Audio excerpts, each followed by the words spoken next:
Good morning. Today we will discuss about anti-inflammatory, antipyretic and non-opioid analgesic drugs. Anti inflammatory का मतलब होता है वो ड्रग्स जो इन्फ्लामेशन को रिड्यूस करने में हेल्प करती है। एंटीपायरेटिक का मतलब है वो ड्रग्स जो फीवर को रिड्यूस करने में हेल्प करती है। एंड एनाल्जेसिक है वो पेन को रिलीव करने में हेल्प करती है। ऑपियोइड एनाल्जेसिक्स हैं वो हमने प्रीवियस क्लास में पढ़ लिया था। तो मेडिकल एंड वेटनरी प्रैक्टिस है उसमें कई ड्रग्स यूज़ की जाती है जो इन्फ्लामेशन की इंटेंसिटी को डिक्रीज़ करने में एंड पेन को एलिवेट करने में हेल्प करती है। इनकी जो मैकेनिज्म ऑफ एक्शन है वो डिफरेंट होती है। नेक्स्ट है फर्स्ट इसमें है स्टेरॉइड्स एंड ग्लूकोकोर्टिकॉइड्स। स्टेरॉइड्स है वो एक्यूट एंड क्रोनिक जो इन्फ्लामेटरी प्रोसेस है उसे सप्रेस करने में हेल्प करते हैं। बॉडी की जो सेल की मेम्ब्रेन है उसमें एराकिडोनिक एसिड है वो प्रेजेंट होता है। एराकिडोनिक एसिड है वो फॉस्फोलाइपेज A2 एंजाइम की एक्टिविटी से जो फॉस्फोलिपिड्स हैं उनसे फ्री होकर वेरियस एंजाइम से मेटाबोलाइज्ड होता है। जैसे साइक्लोक्सीजिनेज एंजाइम से ये मेटाबोलाइज्ड होकर प्रोस्टाग्लैंडिन्स बनाता है एंड 5 लाइपोक्सीजिनेज जो एंजाइम है उससे ये मेटाबोलाइज्ड होकर के ल्यूकोट्रिन्स बनाता है जो कि इन्फ्लामेटरी मीडिएटर्स की तरह वर्क करते हैं एंड इन्फ्लामेशन कॉज करते हैं। स्टेरॉइड्स हैं वो जो सीवरल इन्फ्लामेटरी मीडिएटर्स हैं जैसे साइटोकाइंस हैं, कॉम्प्लीमेंट कंपोनेंट्स हैं, प्लेटलेट एक्टिवेटिंग फैक्टर्स हैं, इकोसोनाइड्स हैं एंड न्यूट्रोफिल्स एंड मैक्रोफेजेस हैं जो फ्री रेडिकल जनरेट होते हैं उनके रिलीज एंड सिंथेसिस को रिड्यूस कर देते हैं। जो स्टेरॉइड्स हैं इनको एलर्जिक एंड नॉन एलर्जिक जो इन्फ्लामेटरी कंडीशंस हैं respiratory system, skin, year and I उसके ट्रीटमेंट के लिए यूज़ किया जाता है। स्टेरॉइड्स हैं इन्हें ulcerative colitis, auto immune haemolytic anaemia and cerebral oedema में भी यूज़ किया जाता है। नेक्स्ट है non steroidal anti inflammatory drugs. Non steroidal anti inflammatory drugs है इनकी वीक और माइल्ड एनाल्जेसिक इफेक्ट विथ और विदाउट एंटीपायरेटिक इफेक्ट होता है। क्लासिफिकेशन ऑफ नेसेट्स, जो नेसेट्स हैं इनको inhibition of cyclooxygenase isoenzyme, analgesic, antipyretic and anti inflammatory activities के बेसिस पर हम क्लासिफाइड कर सकते हैं। जैसे फर्स्ट है non selective COX inhibitor. Cyclooxygenase enzyme है वो 2 टाइप्स का होता है, एक है COX first and COX second. तो जो नॉन सेलेक्टिव कॉक्स इनिबिटर्स हैं वो दोनों में से किसी पे भी वर्क कर सकते हैं या दोनों पर वर्क कर सकते हैं। फर्स्ट है agents with analgesic and marked anti inflammatory activity. इसमें फर्स्ट है सैलिसाइलिक एसिड डेरिवेटिव जिन्हें हम सैलिसाइलेट्स भी बोलते हैं, जैसे एस्प्रिन है, सोडियम सैलिसाइलेट है। नेक्स्ट है पायराजोलोन डेरिवेटिव्स जैसे फिनाइल ब्यूटाजोन। नेक्स्ट है indole and indene acetic acid derivative जैसे इटोडोलेक। नेक्स्ट है oxicam derivatives piroxicam and meloxicam. Amino nicotinic acid derivative जैसे flunixin, clonixin. Hetero aryl acetic acid derivatives जैसे diclofenac and ketorolac, aceclofenac etcetera. Next है agents जिनकी analgesic property होती है but जो anti inflammatory activity है वो माइल्ड टू मॉडरेट होती है, जैसे propionic acid derivative, naproxen and ketoprofen. Next है एंथ्रानिलिक एसिड डेरिवेटिव जैसे meclofenamic acid and tolfenamic acid. Next है सल्फोनानिलाइड डेरिवेटिव जैसे न्यूमोसलाइड। नेक्स्ट ग्रुप है एजेंट्स जिनकी एनाल्जेसिक प्रॉपर्टी होती है बट जो एंटी इन्फ्लामेटरी एक्टिविटी है वो पुअर होती है, जैसे para aminophenol derivatives, paracetamol, pyrazolone derivatives जैसे मेटामिजोल। नेक्स्ट है सेलेक्टिव कॉक्स-2 इनिबिटर्स जिनको कॉक्सिब्स भी बोलते हैं, वो है rofecoxib, firocoxib, celecoxib, deracoxib et cetera. Next है mixed COX and 5 LOX inhibitor यानी साइक्लोक्सीजिनेज एंड 5 लाइपोक्सीजिनेज इनिबिटर्स हैं। इनमें है टेपोक्सालिन एंड लेकोफेलोन। नेक्स्ट है इंडिविजुअल एजेंट्स। इसमें फर्स्ट ग्रुप है वो एजेंट्स जिनकी एनाल्जेसिक प्रॉपर्टी होती है एंड उसके साथ ही मार्क्ड एंटी इन्फ्लामेटरी एक्टिविटी होती है। इसमें फर्स्ट है एस्प्रिन। एस्प्रिन है, इसे हम एसिटाइल सैलिसिलिक एसिड भी बोलते हैं। ये most extensively used over the counter drug है। ओवर द काउंटर ड्रग का मतलब होता है वो ड्रग्स जो डायरेक्टली कंज्यूमर को सोल्ड की जाती है विदाउट प्रिस्क्रिप्शन। जो एस्प्रिन है वो ड्राई एयर में स्टेबल है, बट मॉइस्ट एयर है उसमें ये salicylic acid and acetic acid में हाइड्रोलाइज्ड हो जाता है। एस्प्रिन है वो स्टोमक एंड स्मॉल इंटेस्टाइन है वहाँ से इजीली एब्जॉर्ब हो जाता है एंड बॉडी में वाइडली डिस्ट्रीब्यूट होता है। एस्प्रिन का जो मेटाबॉलिज्म है वो लीवर में होता है एंड इसका एक्सक्रीशन है वो यूरिन में होता है। मैकेनिज्म ऑफ एक्शन है, एस्प्रिन जो है वो इरिवर्सिबली ब्लॉक करता है COX first and COX two iso enzymes को, जिसकी वजह से प्रोस्टाग्लैंडिन है उसका सिंथेसिस रिड्यूस हो जाता है। और प्रोस्टाग्लैंडिन है उसके सिंथेसिस यदि कम हो जाता है तो उसकी वजह से जो इन्फ्लामेटरी कंडीशन है वो रिड्यूस हो जाती है। नेक्स्ट है साइड इफ़ेक्ट्स। गैस्ट्रिक और इंटेस्टाइनल इरिटेशन कोज करता है। नोजिया, वोमिटिंग एंड एनोरेक्सिया कोज कर सकता है।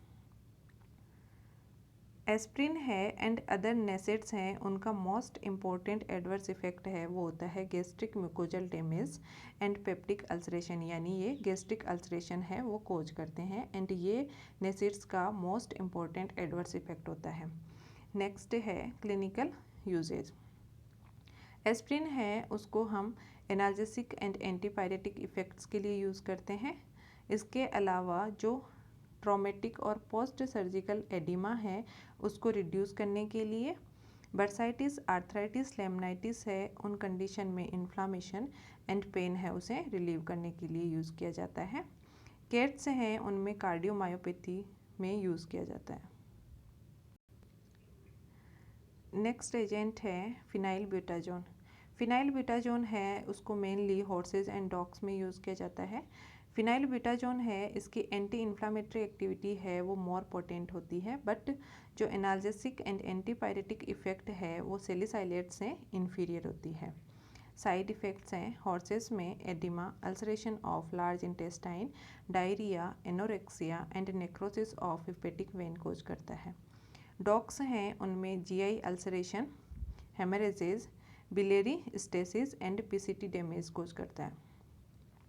क्लिनिकल यूजेज हैं, फिनाइल ब्यूटाजोन है उसको डॉग्स एंड हॉर्सेज में जो मस्कुलोस्केलेटल सिस्टम है उससे associated inflammatory and painful conditions हैं उनमें यूज़ किया जाता है। लेमनेस इन हॉर्सेज है उसके ट्रीटमेंट के लिए यूज़ किया जाता है एंड इसको केटल एंड स्वाइन है उसमें एनाल्जेसिक एंड एंटीपायरेटिक इफेक्ट के लिए भी यूज़ किया जा सकता है। नेक्स्ट है सुक्सीबुजोन। ये फिनाइल ब्यूटाजोन है उसकी प्रो ड्रग है जिसको मोस्टली जो जॉइंट एंड मस्कुलर पेन है उसमें यूज़ किया जाता है। 12 वीक से कम एज के एनिमल में इसे केयरफुली यूज़ करना चाहिए। नेक्स्ट है इटोडोलैक। इटोडोलैक है उसे वेल टॉलरेटेड ड्रग है और इसकी मार्जिन ऑफ सेफ्टी है वो वाइड होती है। इसे जो ऑस्टियोआर्थराइटिस है डॉग्स में उससे एसोसिएटेड पेन एंड इन्फ्लामेशन के मैनेजमेंट में यूज़ किया जाता है। नेक्स्ट है मेलॉक्सिकेम। मेलॉक्सिकेम है उसको ऑस्टियोआर्थराइटिस एंड साइनोवाइटिस, साइनोवाइटिस का मतलब है जो साइनोवियल मेम्ब्रेन है उसके इन्फ्लामेशन में जो पेन एंड इन्फ्लामेशन की कंडीशन है उसको ट्रीट करने के लिए यूज़ किया जाता है मेनली डॉग्स में। डॉग्स एंड कैट्स में एंटीपायरेटिक भी यूज़ किया जाता है। मेलॉक्सिकेम है उसको पिग्स में जो मेस्टाइटिस, मेट्राइटिस, एगलेक्से सिंड्रोम है उसके ट्रीटमेंट में यूज़ किया जाता है। हॉर्सेज में जो सर्जरी से एसोसिएटेड पेन एंड इन्फ्लामेशन है उन कंडीशन को ट्रीट करने के लिए यूज़ किया जाता है। नेक्स्ट है पिरोक्सिकेम। पिरोक्सिकेम है उसको डिजेनरेटिव जॉइंट डिजीज़ ऑस्टियोआर्थराइटिस है डॉग्स में उससे एसोसिएटेड पेन एंड इन्फ्लामेशन को रिड्यूस करने के लिए यूज़ किया जाता है। पिरोक्सिकेम है उसको एंटी कैंसर प्रोटोकॉल्स में भी यूज़ किया जाता है। जिन ट्यूमर्स पे कॉक्स रिसेप्टर एक्सप्रेस हो रहे हैं उनको सप्रेस करने के लिए, जैसे transitional cell carcinoma of bladder, squamous cell carcinoma and memory adenocarcinoma. तो इन कंडीशन में एंटी कैंसर प्रोटोकॉल है उसमें भी पिरोक्सिकेम को यूज़ किया जाता है। नेक्स्ट है फ्लूनिक्सिन। फ्लूनिक्सिन मेग्लूमाइन है, ये एक पोटेंट इनिबिटर होता है कॉक्स का, जिसको anti inflammatory, analgesic and antipyretic effect के लिए यूज़ किया जाता है। फ्लूनिक्सिन है, इसको मस्कुलोस्केलेटल डिसऑर्डर्स से एसोसिएटेड जो पेन एंड इन्फ्लामेशन है उसमें, एंड जो हॉर्सेस में कॉलिक है उस कंडीशन में जो विसरल पेन है उसमें यूज़ किया जाता है। केटल है उसमें फ्लूनिक्सिन है उसे पायरेक्सिया एंड जो बोवाइन रेस्पिरेटरी डिजीजेज हैं, एंडोटॉक्सिमिया है एंड मेस्टाइटिस के केसेस में भी यूज़ किया जाता है। डॉग्स हैं उनमें arthritis, diarrhoea, shock and parvovirus infection में यूज़ किया जाता है। नेक्स्ट है डाइक्लोफेनिक। डाइक्लोफेनिक है, इसको मोस्टली जो यूवाइटिस है उसके ट्रीटमेंट में यूज़ किया जाता है, स्पेशली जहाँ पर कॉर्नियल इन्फेक्शन होने के चांसेस रहते हैं। डाइक्लोफेनिक है वो वल्चर के लिए हाईली टॉक्सिक होता है। नेक्स्ट है एजेंट्स जिनकी एनाल्जेसिक प्रॉपर्टी है बट एंटी इन्फ्लामेटरी एक्टिविटी है वो माइल्ड टू मॉडरेट होती है, जैसे नाप्रोक्सिन। ये non selective COX first and COX 2 का इनिबिटर है एंड इसके साथ ही जो ल्यूकोसाइट माइग्रेशन है उसको भी इनहिबिट कर देता है। इसे मेनली जो मस्कुलोस्केलेटल सिस्टम है उसकी वजह से लेमनेस है उसमें पेन एंड इन्फ्लामेशन है उसे ट्रीट करने के लिए यूज़ करते हैं हॉर्सेस में। इसके अलावा डॉग्स हैं उनमें ऑस्टियोआर्थराइटिस के कंडीशन में एंटी इन्फ्लामेटरी एंड एनाल्जेसिक भी यूज़ किया जाता है। नेक्स्ट है कीटोप्रोफेन। कीटोप्रोफेन है उसे मस्कुलोस्केलेटल डिसऑर्डर में पेन एंड इन्फ्लामेशन को ट्रीट करने के लिए। इसके अलावा जो एब्डोमिनल पेन है हॉर्सेस में उसमें भी यूज़ किया जाता है। केटल है उसमें fever, pain and inflammation condition जो मेस्टाइटिस के केसेस में होता है उनमें यूज़ किया जाता है। साइड इफ़ेक्ट है transient vomiting, diarrhoea, gastric mucosal damage and GI ulceration. Ketoprofen है उसको रेस हॉर्सेस हैं उनमें 15 डेज प्रियर टू रेसिंग नहीं यूज़ करना चाहिए एंड जो प्रेग्नेंट एनिमल्स हैं उनमें भी नहीं यूज़ करना चाहिए। नेक्स्ट है मेक्लोफेनामिक एसिड। मेक्लोफेनामिक एसिड है उसे सिम्टोमेटिक पेन एंड जो इन्फ्लामेशन है उसे रिलीव करने के लिए हॉर्सेस एंड डॉग्स में यूज़ करते हैं, मोस्टली जो मस्कुलोस्केलेटल सिस्टम से इन्वॉल्व है उन कंडीशन में। लेमनाइटिस के ट्रीटमेंट में भी यूज़ किया जाता है। नेक्स्ट है न्यूमोस्लाइड्स। न्यूमोस्लाइड है वो कॉक्स फर्स्ट इनिबिटर है, वो वीक एक्टिविटी होती है बट इसकी जो कॉक्स 2 पर जो इनिबिटरी इफेक्ट है वो सिग्निफिकेंट होता है। इसके अलावा हिस्टामिन रिलीज है उसे इनिबिट करता है एंड सुपर ऑक्साइड जनरेशन है न्यूट्रोफिल से उसे भी रिड्यूस करता है। प्लेटलेट एक्टिवेटिंग फैक्टर्स है उसे इनिबिट करता है और इसके थ्रू ये एंटी इन्फ्लामेटरी एक्शन शो करता है। साइड इफ़ेक्ट्स हैं वोमिटिंग, डायरिया, लेथार्जी, हेपेटोटॉक्सिसिटी। न्यूमोस्लाइड है उसको हाइपोसेंसिटिव एनिमल है उसमें कॉन्ट्रा इंडिकेटेड है एंड प्रेग्नेंट और लैक्टेटिंग बिचेज है उनमें भी ये कॉन्ट्रा इंडिकेटेड है। इसके अलावा न्यूमोस्लाइड्स है उन्हें कैट्स एंड जो पपीज़ लेस देन 4 मंथ्स है उनमें नहीं यूज़ करना चाहिए। नेक्स्ट है एजेंट्स जिनकी एनाल्जेसिक प्रॉपर्टी है बट एंटी इन्फ्लामेटरी एक्टिविटी है वो पुअर होती है, जैसे पैरासीटामोल है। पैरासीटामोल है इसकी एनाल्जेसिक एंड एंटीपायरेटिक इफेक्ट है वो सिमिलर टू एस्प्रिन होता है बट इसकी एंटी इन्फ्लामेटरी एक्टिविटी नहीं होती। पैरासीटामोल है वो हिपेटोटॉक्सिक है, इसकी ओवरडोज है उसके ट्रीटमेंट के लिए एसिटाइल सिस्टीन यूज़ किया जाता है, यानी पैरासीटामोल टॉक्सिसिटी में एसिटाइल सिस्टीन है वो एंटीडोट की तरह वर्क करता है। पैरासीटामोल है वो कैट्स में कॉन्ट्रा इंडिकेटेड है क्योंकि ये ग्लूकोनिक एसिड से कॉन्जुगेशन के थ्रू मेटाबोलाइज्ड होता है। नेक्स्ट है मेटामिसोल। मेटामिसोल है वो सेंट्रल नर्वस सिस्टम में प्रोस्टाग्लैंडिन है और उसके सिंथेसिस को ब्लॉक कर देता है। इसके साथ ही जो बीटा एंडोर्फिन्स है जो एंडोजिनस ओपियोइड है उसके रिलीज को स्टिमुलेट करता है, जिससे ये एनाल्जेसिक प्रॉपर्टी शो करता है। इसको विसरल पेन में भी यूज कर सकते हैं। साइड इफ़ेक्ट है, लॉन्ग टर्म यूज़ है इसका अवॉइड करना चाहिए, क्योंकि इसकी वजह से न्यूट्रोपिनिया एंड एग्रेनुलोसाइटोसिस होने के चांसेस रहते हैं। यानी न्यूट्रोफिल है उसकी कंसंट्रेशन, उसके नंबर हैं वो डिक्रीज हो जाते हैं, उसे हम न्यूट्रोपिनिया बोलते हैं।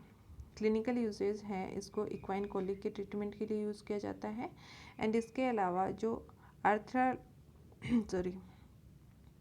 आर्थ्रालगिया है यानी पेन जो जॉइंट से रिलेटेड है, न्यूरालगिया है यानी नर्व से रिलेटेड जो पेन है, एंड मायोसाइटिस यानी मसल्स का इन्फ्लामेशन है, उन केसेस में ट्रीटमेंट के लिए यूज़ किया जाता है। Thank you.